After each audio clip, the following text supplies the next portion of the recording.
Well, happy Thursday morning to you, everyone. Welcome back to Morning Musings. My name is Don K. Preston. I am the president of Preterist Research Institute of Ardmore, Oklahoma, and starting my day off with great coffee, sharing a few thoughts from the Word of God. We are looking at the eschatology of the parables of Jesus.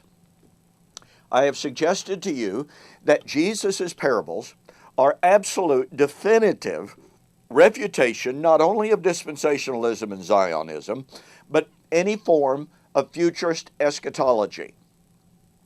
In Luke chapter 16, Jesus introduces to us the concept of the two ages. Now, as I've shared with you, I believe this is one of the absolutely most fundamentally important eschatological doctrines. And by the way, most people believe that. Most scholars accept that. The concept of the two ages is not some peripheral, tangential type of doctrine. It is the core, in many ways, of biblical eschatology, and here's the reason why. The Jews believed, and this doctrine is carried out through the entirety of the New Testament.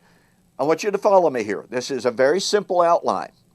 Number one, the Jews only believed in two ages. They believed in what they called this age. This age, to put it as simply as possible, this age was the age of sin and death and darkness. The age to come was the age of the resurrection life of Messiah.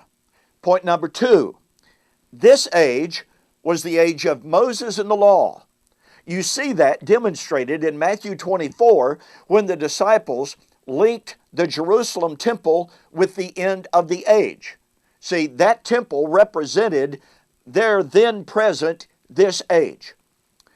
Critical point.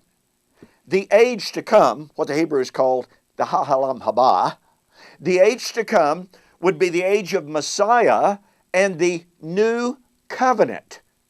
Wow! How important is that?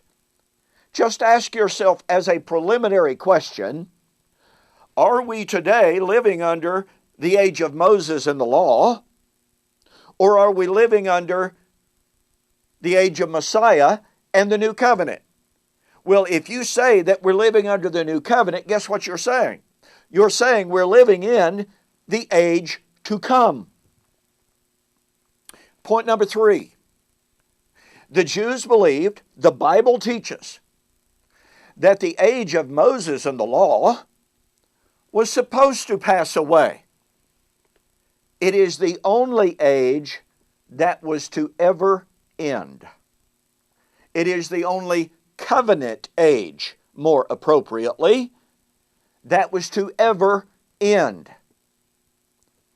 Third point on the third point, or second point. The age of Messiah and the new covenant would never end. Do you catch the power of that? Now, standing between the two ages, in both Jewish thought and in the new covenant, is the resurrection of the dead. Now, folks, think carefully with me. Standing between the two ages, the Jews had an end-time narrative of the appearance of Elijah, the abomination of desolation, the great tribulation, the coming of the Lord, the judgment, and the resurrection. The coming of the Lord, the judgment, and the resurrection would bring into full bloom the age to come, the everlasting, the unending age to come. How critical is that for our understanding of biblical eschatology? Let me say this again.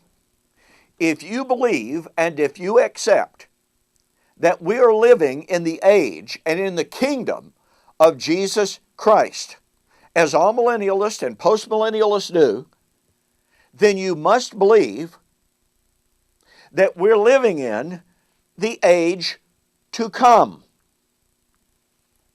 And if you believe that we are living in the age to come, I would suggest this demands that you believe the Lord has come, the judgment has taken place, the resurrection has taken place. Now, I know that my all-millennial and post-millennial friends are going to say, no. The age to come broke in with the death, burial, and resurrection of Jesus, by the way, which is true. We are waiting on the coming of the Lord, the judgment, and the resurrection to consummate and to perfect the age to come, to bring it into full bloom, full maturity. Well, it is true that the death, burial, and resurrection of Jesus Christ introduced the new creation. It introduced the age to come, but the coming of the Lord, the judgment, and the resurrection to bring in the full bloom of the age to come is always, invariably, and irrefutably posited as near in the New Testament. The coming of the Lord has drawn near, James 5. The end of all things has drawn near, 1 Peter chapter 4. The new creation, the full bloom of the new creation, was at hand when John wrote Revelation. We're going to have a whole lot more to say about this concept of the age to come as we continue our study of the parables of Jesus. But let me say again, if you believe that we are living in the age of Jesus and His new covenant, you must believe, logically, biblically, that the Lord has come. Or else you must believe that we've been in a 2,000-year and holding waiting period for the arrival of the full bloom of the age to come. That's not biblical. So, in our upcoming lessons on the age to come and the parables of Jesus, in our next installment, I'm going to show you how the amillennial and the postmillennial admissions that we are in the age to come, pardon me, in some sense that the age to come has broken in, refutes one of the fundamental doctrines or objections to the true preterist view. You don't want to miss it. In the meantime, get a copy of my book, The Last Days Identified, in which I discuss this age and the age to come, and show how critical it is, and this discussion will blow you away. Okay? Go to my website, eschatology.org or BibleProphecy.com. Order the book, The Last Days Identified. Send me a note that you saw the offer on YouTube or Facebook, and I'll refund your shipping. Hey, look, hope you have a fantastic weekend. Be safe. God bless. Lord willing, we'll see you on Monday.